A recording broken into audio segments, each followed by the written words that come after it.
You had your premiere of Survival of the Dead, or I should call it George A. Romero's Survival of the Dead, because that's the official title. It's the official title, yeah. How did the premiere go the other night? I thought the screening was sensational.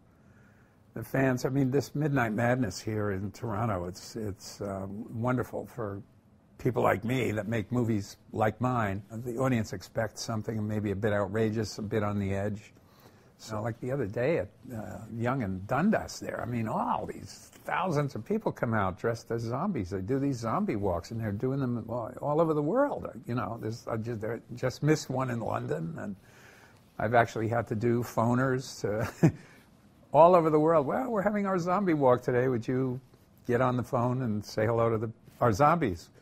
Tokyo, I mean, it's incredible. So I don't have a handle on exactly what that's about. So it's like a cult following. Well, there was the Michael Jackson Thriller, and that sort of really popularized it, I think.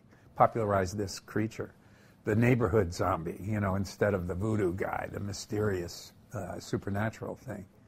It's about the neighbors, you know, it's about anyone who dies coming back to life, which is a spooky concept. What is the origin of the term zombie? When I made my first film, Night of the Living Dead, I never called them zombies, because to me they were the voodoo Caribbean zombies, and that is it's a legitimate thing. It's done. I don't know if anyone ever read Serpent and the Rainbow. There are these priests, voodoo priests, that use these concoctions to basically put people in a state of almost suspended animation, and get them to become slaves.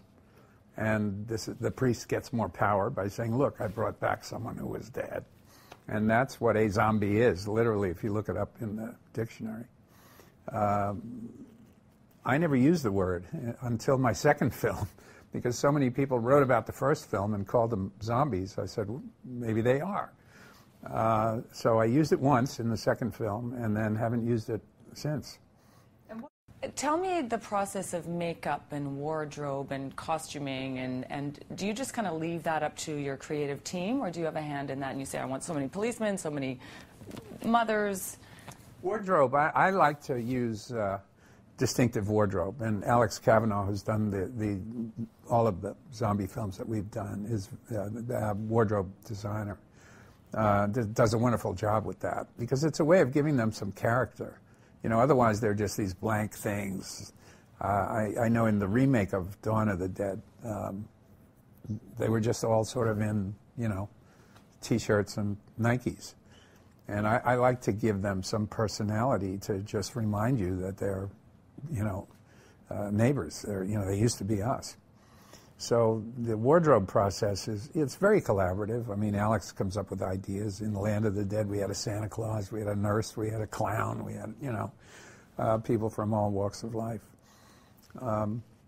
This film was a little tougher because it happens on an island, so they all needed to be either farmers or fisher folk. How do you train the actors to do the gait? Or do people just know how to do that? Oh, I can't do anything. If I make any motion, any gesture, then everyone does that. So I just basically say, do your best dead walk, you know. And people are amazingly creative, really inventive with the stuff. And I find that it's just much better to let people do it. They have more fun, and we get better stuff that way. Do you have a lot of fun doing this? I do, actually, yeah. I mean, I could do this from now on, and I may wind up doing it from now on. I don't know. If, you know, as long as they keep being successful, then I love it, because it's not, all these films are not, they're not just sort of slapdash horror films. It's my way of, you know, getting in a few jabs, socio-political criticism, and I always try to have that. In fact, I always try to think of that theme first before I write the surface story. So there's usually a political or a socio-political message underneath. What is the socio-political message for Survival of the Dead? Well, it's sort of an age-old thing, but it's really pertinent right now. I mean, it's all over the news right now. People can't disagree without being disagreeable. Anger, and everything from Serena Williams at the Open to this guy shouting at Obama in Congress. Everything is, you know, Kanye Kanye. Just unbelievable. People are just acting out this anger, and they're shooting at each other for, you know, they've forgotten what the basic, what started the conflict. You know, it's tribalism, and but they just know that they hate each other, and that kind of anger is coming out, and they'll just keep sniping at each other until they kill each other. So that's what this is. I mean, it's the humans that cause more of a problem than the zombies, because our protagonists find themselves in the middle of this feud. It's a feud that's been going on forever. Isn't that part of just being human, though? People will lose it sometimes. Well, yeah, but there should be certain protocols. I mean, you ought to be able to disagree with debate instead of anger and violence.